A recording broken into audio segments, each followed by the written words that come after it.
தன் மகளின்றி தன்னால் உயிர் வாழ முடியாது என்று சொல்லியபடியே மருதவாணன் ஆற்றில் இறங்கி உயிரை விட துணிந்தார். அப்போது மருதவாணரே, அவசரப்பட்டு எந்த முடிவும் எடுக்க வேண்டாம். அருகில் உள்ள திருவிடை மருதூர் கோவிலுக்கு செல்லுங்கள். அங்கு உன் மகளையும் மருமகனையும் காணலாம் என்ற ஒரு குரல் வானிலிருந்து கேட்டது. அதனை கேட்ட அனைவரும் திருவிடை மருதூர் கோவிலுக்கு சென்றனர். அங்கு ஒரு மருத மரத்தடியில் மருதவாணன் மகளும் தாவலனும் இருந்தனர்.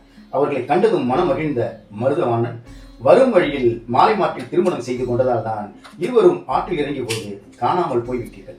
இக்கோவிலில் திருமணம் செய்து கொண்டால் இனி அது போன்ற தவறுகள் நடக்காது என்று சொல்லி கோவிலில் திருமணத்தை நடத்தி வைத்தார்.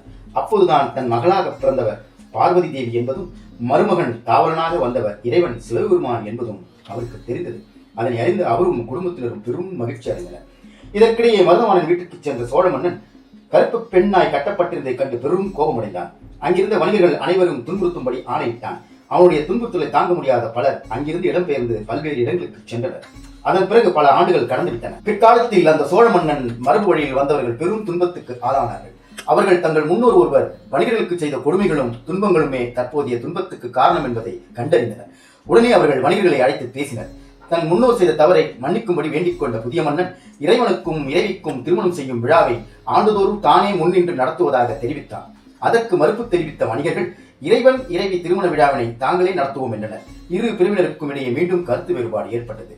பின்னர் இரு பிரிவினரும் சமாதானம் அடைந்து இத்திருமண விழாவினை யார் நடத்துவது என்பதை கோவிலில் வைத்து முடிவு செய்யலாம் என்று கூறி சென்றனர். மன்னர் குடும்பத்தினரும் வணிகர்களும் கோவிலுக்கு வந்தனர். மன்னர் குடும்பத்தினர் இறைவனுக்கும் இறைவிக்கும் திருமணம் செய்து வைக்கும் விழாவினை தாங்கள் நடத்திட அருள் புரிந்துள்ள வேண்டும் என்று அங்கிருந்த இறைவனையும் இறைவியையும் வேண்டினர். அவர்களுக்கு எந்த பதிலும் கிடைக்கவில்லை.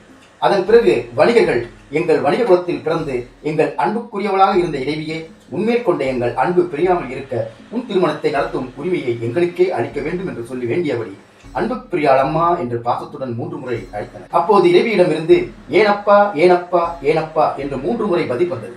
அதனை கண்ட மன்னனும் இக்கோவிலில் வைகாசி மாதம் நடத்தப்பெறும் திருமண விழாவினை இனி வணிகர்களே நடத்தலாம் என்று உரிமை அளித்தான். பிற்காலத்தில் அங்கிருந்து இடம்பெயர்ந்த வணிகர்கள் சிலர் தாங்கள் வசித்து வந்த பூளவாடி என்னும் இடத்தில் அன்பு பிரியாள் அம்மனுக்கு தனி கோவில் ஒன்றை கட்ட முடிவு செய்து கோவிலை நிறுவினர் என்று இந்த ஆலயம் அமையப்பட்ட வரலாற்றை சொல்கிறார்கள். கோவிலுடைய அமைப்பை நாம் பார்ப்போம். சிவபெருமானின் அன்பில் பிரியாதிருக்கும் பார்வதி தேவி தன் பக்தர்களிடமும் அன்பு கொண்டு அவர்கள் வேண்டியதை வழங்குவாள் எனும் கருத்தில் இக்கோவிலின் இறைவி அன்பிற்பிரியாள் என்று அழைக்கப்படுகிறார். இக்கோவில் கருவறையில் கிழக்கு திசையை பார்த்தபடி வலது காலை மடக்கியும் இடது காலை கீழே வைத்தும் அமர்ந்த நிலையில் அன்பிற்பிரியாள் இருக்கிறார். இங்கிருக்கும் இறைவன் காசி விஸ்வநாதன் என்று அழைக்கப்படுகிறார். இவரை மருதாவாணேஸ்வரர் என்றும் அழைக்கிறார்கள். குழந்தை பேர் இல்லாதவர்கள் இந்த கோவிலுக்கு வந்து வழிபட்டால் விரைவில் குழந்தை பேர் கிடைக்கும் என்பது இங்கு வந்து வழிபடும் பக்தர்களின் நம்பிக்கை.